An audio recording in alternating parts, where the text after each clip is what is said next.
बिस्मिल्लाहिर्रहमानिर्रहीम। बोलते कालम के साथ मैं आमिर रज़ा खान। और आपने हरमज़ में एक मरतबा फिर जहाज़ों पर मिसाइल चल गए। बड़ी ही कशीदा सूरत हाल है। एक तरफ जो है कुंभ में आयतुल्ला अली ख़ामनेई का जो है जनाजा है और वहाँ पर करोड़ों लोगों की शिरकत है। मैं इस पर बात करना चाहता था कि अचानक खबर ये सामने आई कि आपने हरमज़ में एक ऑयल टैंकर पर जो कि कतर से तल्लक रखता था और अमेरिका की हिफाजत में गुजरना चाह रहा था, उस पर मिसाइल या प्रोजेक्टाइल जो है, इसको प्रोजेक्टाइल बोला जाता है लेकिन असल में तो ये मिसाइल ही है, जो है वो लगाया गया और उससे उस जहाज़ को नुकसान पहुंचा। जानी नुकसान तो अभी तक यूके मैरी टाइम ने नहीं रिपोर्ट किया है, लेकिन ये कहा है कि जहाज़ों का ये काफ़िला रुक गया है। इससे पहले ये खबर आ रही थी कि 10 जहाज़ जापान के जो हैं गुजर रहे हैं, जिनमें ऑयल टैंकर्स भी हैं जो कि लाखों बैरल तेल लेकर जा रहे हैं। एक कारों से बड़ा जो है वो भी जहाज़ था जो कि दूसरी तरफ से खलीज में दाखिल होना चाह रहा था, तो तमाम काफ़िले रुक गए। अब तक की रिपोर्ट के मुताबिक तकरीबन 11,000 जहाज़ जो हैं रुके पड़े हैं। इस पर अमान ने ये कहा है कि उन्होंने एक मुतबादल रास्ता जो है अपने हरमज़ के साथ साथ ही एक मुतबादल रास्ता दिया था ताकि जहाज़ वहाँ से गुजर सके और इसकी सिक्योरिटी अमान के पास थी। लेकिन हुआ ये कि अब जहाज़ ने गुजरने की कोशिश की अमरीकी बहरिया की मदद से, तो उस पर एक मिसाइल फायर कर दिया पासदारान इनकलाब की तरफ से। अब तक की रिपोर्ट के मुताबिक ये कहा गया है कि उन्होंने बताया था कि कौन सा रास्ता इस्तेमाल करना है और कौन सा नहीं। जो रास्ता पासदारान बताएंगे, अगर उसी रास्ते को इस्तेमाल किया जाएगा, उसी की गाइडलाइन पर चला जाएगा, तो वो महफूज होगा, अदरवाइज़ कोई रास्ता महफूज नहीं रहेगा। और ये भी बात ज़हन में रखें कि पासदारान इनकलाब ऐलान कर चुके हैं कि आपने हरमज़ उनकी है और वो जबल मुबारक से लेकर जो है अमान के साहलों तक उन्होंने कहा था कि ये इलाका उनका है और जो जहाज़ यहाँ से गुजरेगा वो टैक्स देकर जाएगा। ये वो मामला था जिसको लेकर जब मुआहदे की अमन मुआहदे की बात हो रही थी, उसमें भी ये सामने आया था और मैंने आपसे कहा था कि आपने हरमज़ ही दोबारा से भड़क सकता है। कल भी मैंने एक व्लॉग जब मैं दीन साहब के साथ कर रहा था, तो मैंने वजाहत के साथ बात बताई थी कि किसी वक्त भी एक चिंगारी आपने हरमज़ में मौजूद बारूद को फोड़ देगी और ये जंग दोबारा शुरू होगी। डोनाल्ड ट्रंप जो हैं वो इस बात पर उन्होंने ये बयान जो बहुत खुश आइंद बयान है कि मैंने एक हफ़्ते के लिए तमाम कार्रवाइयाँ ईरान के ख़िलाफ़ मुखर कर रखी हैं ताकि वहाँ पर जो शहीद आयतुल्ला ख़ामनेई का अली ख़ामनेई का जो जनाजा है या उनकी तजहीज़ व तकफ़ीन है वो मुकम्मल हो जाए। 9 को होनी है, आज 7 जुलाई है, 9 जुलाई को ये तजहीज़ व तकफ़ीन मुकम्मल हो जाएगी। उसके बाद वो 30 दिन भी मुकम्मल हो जाएंगे जो कि 60 दिनों की जंग बंदी का पहला मरहला है। लेकिन 60 दिनों की इस जंग बंदी के अंदर इसराइल लेबनान और शाम पर हमलावर रहा, गज़ा में रहा। कल हमास ने भी गज़ा छोड़कर उसको इंटरनेशनल जो बॉडी बनाई गई है अमन कमेटी, उसके हवाले करने का ऐलान किया।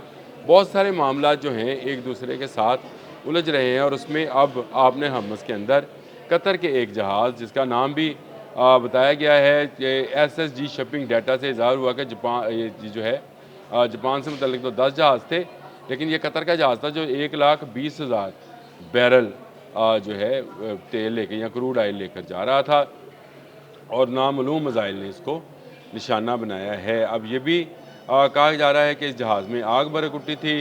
जानी नुकसान का अभी तक कुछ पता नहीं है। कतर के ऑयल टैंकर अल रकियात, मैंने ये नाम असल में याद नहीं किया लेकिन आपको बता रहा हूँ कि ऑयल टैंकर अल रकियात ने अमरीकी बैरियर की मदद से अपने हरमज़ में अमानी रास्ते से गुजरने की कोशिश की, लेकिन बार बार की तनबीह के बावजूद जब ये ना रुका तो इसे निशाना बनाया गया। लेकिन ये शुक्र है कि उस पर अमेरिकन बहरिया ने कोई जवाब नहीं दिया है। यानी अगर अमेरिकन बहरिया जवाब देती तो एक मरतबा फिर जंग जो है वो भड़क सकती थी। और एक तरफ ये प्रोसेशन जारी हैं, इसराइल चाहता यही है कि जंग जो है किसी सूरत रुके ना, जंग जारी रहे।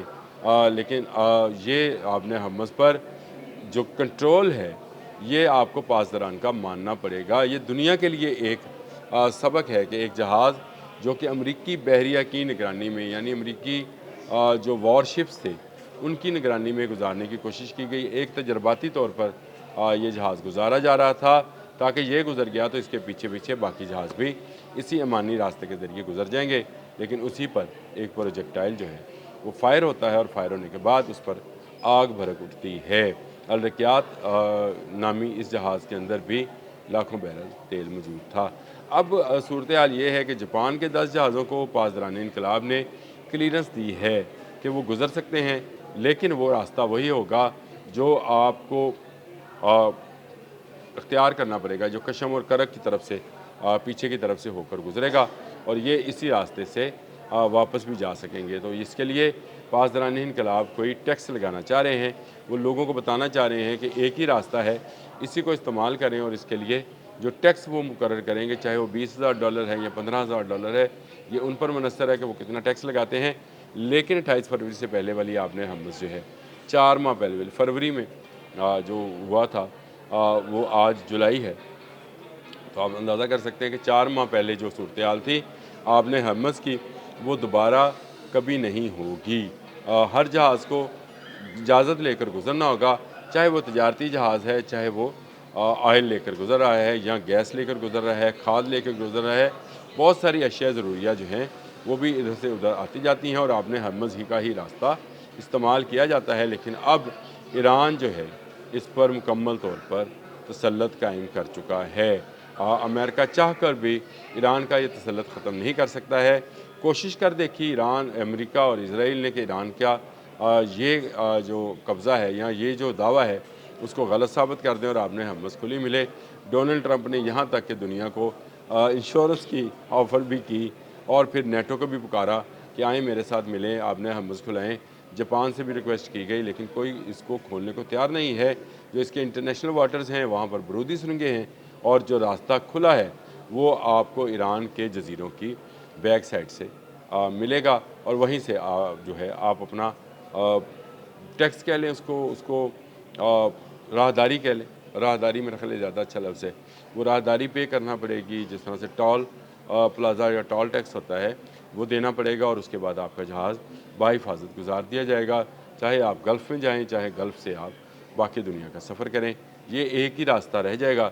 باقی آپ نے حمس جو ہے اس پر پاسداران انقلاب کی بحریہ کا مکمل کنٹرول ہوگا۔ ان کی آب دوسیں یہاں پر موجود ہیں، ان کی بارودی سرنگیں موجود ہیں، اور ان کے جہاز اور میزائل جو ہیں وہ بھی ہمہ وقت تیار ہیں۔ جو بھی کسی اور راستے کو اختیار کرنے کی کوشش کرے گا اس پر وہ میزائل جو ہیں وہ گرا دیا جائے گا، اور یہی آج پاسداران انقلاب نے ثابت کیا ہے۔ جنگ کے بادل ابھی چھٹے نہیں ہیں۔ جو لوگ سمجھ رہے ہیں کہ شاید جنگ کے بادل چھٹ گئے ہیں، ان کو شاید آج کی خبر کے بعد جو ہے مزید مایوسی کا سامنا کرنا پڑے گا۔ ہم جو ہیں عزم کے ساتھ، اس عزم کے ساتھ کہ دنیا میں امن ہو، آپ نے حمس میں جو ہے تمام جہاز جو ہیں آزادانہ طور پر گزر سکیں، وہ کوشش کی جا رہی ہے، لیکن یہ اب پاسداران انقلاب کی مدد کے بغیر ممکن نہیں ہے۔ انہوں نے ثابت کر دیا کہ کسی جہاز کو امان والا راستہ جو ہے وہ لینے نہیں دیا جائے گا۔ جانا ہے تو اجازت نامہ پاسداران انقلاب ہی دیں گے، جس کا دعویٰ انہوں نے پہلے روز سے کر رکھا ہے کہ امریکہ کا جہاز بھی یہاں سے نہیں گزر سکتا۔ آج کا پروجیکٹائل جو فائر کیا گیا امریکی جہازوں کی نگرانی میں قطر کے ایک جہاز پر کیا گیا، اور یہ بتایا گیا کہ آپ اپنے جس کو مرضی لے آئیں۔ قطر والے تو اپنے بھائی سمجھ کے لائے ہوں گے نا امریکیوں کو، کہ آپ ہمارا جہاز گزروا دیں، وہاں سے حملہ نہیں ہوگا۔ ہو گیا حملہ۔ یہ حملے مزید بڑھ سکتے ہیں۔